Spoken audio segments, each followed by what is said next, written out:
Sabirabad rayonunda suvarma mövsümü uğurla davam edir. Rayon ərazisində əkilən kənd təsərrüfatı bitkilərinin normalara uyğun olaraq suvarılması həyata keçirilir.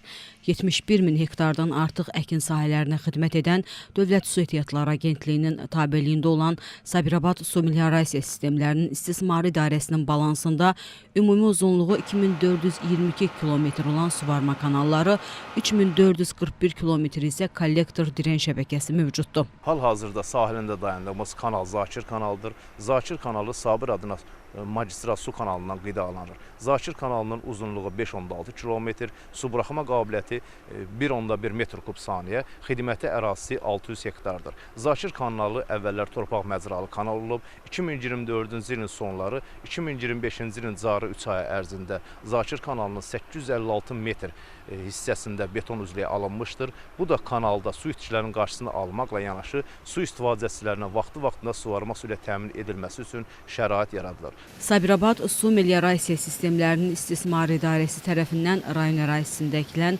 taxıl, pambıq, yonca, çoxillik bitkilər, bostan tərəvəz, dənlik qarğıdalı sahələrinin suvarılması davam edir.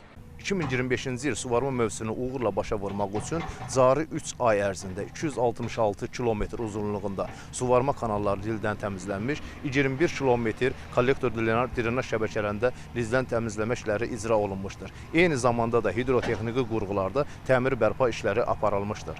Qeyd edək ki, Sabirabad su meliorasiya sistemlərinin istismarı idarəsi əkin sahələrinin suvarılmasını aparmaqla yanaşı Sabirabad əhalisinin içməli su təchizatını da həyata keçirir. Əhalinin 166,661 nəfərinə su xidməti göstərilir ki, bu da 92% təşkil edir. Balansda 10.000 kubmetrlik su anbarı, 3 ədəd kanalizasiya nasos stansiyası və 44 ədəd modul tipli qurğu var. Magistral xəttin uzunluğu 56 kilometr, məhəllə daxili su xəttinin uzunluğu isə 154 kilometrdir.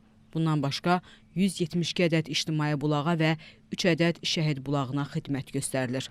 Hazırda 9146 abonent keyfiyyətli içməli su ilə təmin olunur.